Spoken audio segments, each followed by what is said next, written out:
इतने पैसे खर्च करके एक बढ़िया सा नया फोन लिया तो यही सोचेंगे कि चार्जिंग भी रॉकेट की तरह तेज होगी, लेकिन जब ऐसा होता नहीं है ना, तो सच में बड़ा बुरा लगता है। और देखो, बात सिर्फ धीरे चार्ज होने की नहीं है। कई बार तो वो जो फास्ट चार्जिंग वाला आइकॉन होता है ना, वो दिखता ही नहीं, या फिर चार्जिंग रुक रुक के होती है। और सबसे अजीब, 100% चार्ज करो और बैटरी एकदम से गिरने लगती है। अगर ऐसा कुछ भी हो रहा है तो समझ जाओ कुछ तो गड़बड़ है। तो सवाल ये उठता है, फोन तो बिल्कुल नया है, फिर ये प्रॉब्लम आ कहां से रही है? ज्यादातर लोग तो सीधा यही सोचते हैं कि यार फोन में ही कोई डिफेक्ट है, पर जरूरी नहीं कि ऐसा हो। चलो आज इसके असली गुनहगारों को ढूंढते हैं। तो शुरू करते हैं सबसे पहली और सबसे कॉमन वजह से।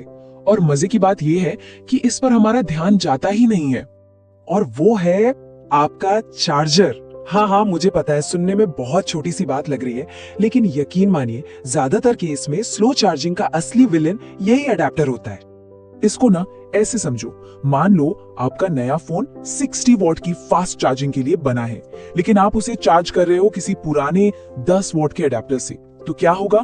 फोन को वो पावर मिल ही नहीं रही जिसकी उसे भूख है, और नतीजा चार्जिंग कछुए की चाल से भी धीरे होगी। ठीक है, अब आते हैं दूसरी वजह पर, और ये प्रॉब्लम चार्जर में नहीं बल्कि फोन के अंदर ही छुपी हुई है। देखो, जब कोई नया फोन सेटअप होता है ना, तो वो बैकग्राउंड में बहुत काम कर रहा होता है। मतलब वो पुराना डेटा वापस ला रहा है, सारे एप्स को अपडेट कर रहा है, क्लाउड से आपकी फोटोज, फाइलें सब कुछ सिंक कर रहा है, और इस सब में बहुत पावर लगती है। इसका सीधा सा मतलब ये है कि जितनी बिजली चार्जिंग से फोन में जा रही है, उससे कहीं ज्यादा तो फोन खुद ही इस्तेमाल कर ले रहा है इन कामों में।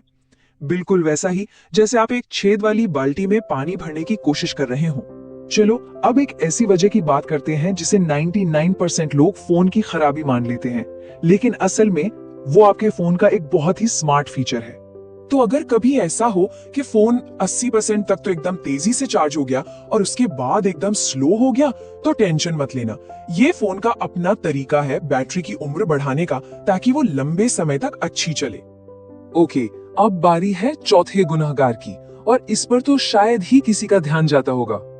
मान लो अडेप्टर तो एकदम बढ़िया है, फास्ट चार्जिंग वाला, लेकिन जो केबल है ना, वो कहीं नॉर्मल सस्ती वाली है।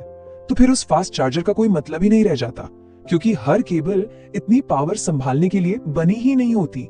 तो बात सीधी सी है, आपका पूरा चार्जिंग सेटअप उतना ही तेज होगा जितनी उसकी सबसे कमजोर कड़ी, और अगर केबल कमजोर है तो भाई चार्जिंग तो स्लो ही होगी। और अब आते हैं हमारी लिस्ट की पांचवी और आखिरी वजह पर। कभी चार्जिंग के टाइम फोन को हाथ लगा के देखा है? अगर वो जरूरत से ज्यादा गर्म लग रहा है ना, तो फोन का जो अंदरूनी सिस्टम है वो एक्टिव हो जाता है। और नहीं, ये भी कोई खराबी नहीं है, ये एक सेफ्टी फीचर है। जैसे ही फोन को लगता है कि वो ज्यादा गर्म हो रहा है, वो खुद को और अपनी बैटरी को बचाने के लिए ऑटोमेटिकली चार्जिंग की स्पीड कम कर देता है। तो चलो, कारण तो हमने सारे समझ लिए, अब बात करते हैं इनके सॉल्यूशंस की, जो कि असल में बहुत ही सिंपल है। तो करना क्या है? ये रहे कुछ आसान से उपाय। नंबर 1, हमेशा ओरिजिनल चार्जर और केबल यूज करो। दूसरा, चार्ज करने से पहले बैकग्राउंड में जो भी एप्स चल रहे हैं उन्हें बंद कर दो। तीसरा, जल्दी है तो फोन को एयरप्लेन मोड में डाल के चार्ज करो। चौथा, फोन की सेटिंग्स में जाकर चेक कर लो कि फास्ट चार्जिंग ऑन है या नहीं। और पांचवा, अगर फिर भी डाउट हो तो किसी दूसरी अच्छी केबल से टेस्ट करके देख लो। तो देखो, इस पूरी बातचीत का सबसे बड़ा पॉइंट यही है, हर बार जब चार्जिंग स्लो हो तो ये मत सोचो कि फोन ही खराब हो गया। थोड़ा रुको और सोचो। तो सबसे बड़ी सीख क्या है? यही कि टेंशन में आकर सर्विस सेंटर भागने से पहले बस 1 मिनट रुककर असली वजह को समझने की कोशिश करो। 90% मामलों में सॉल्यूशन आपके अपने हाथ में ही होता है। तो अगली बार जब भी फोन स्लो चार्ज होना, तो टेंशन लेने से पहले बस खुद से ये एक सवाल पूछना, क्या मैंने वजह को समझा? आप देखेंगे जवाब ज्यादातर बार आपके पास ही होगा।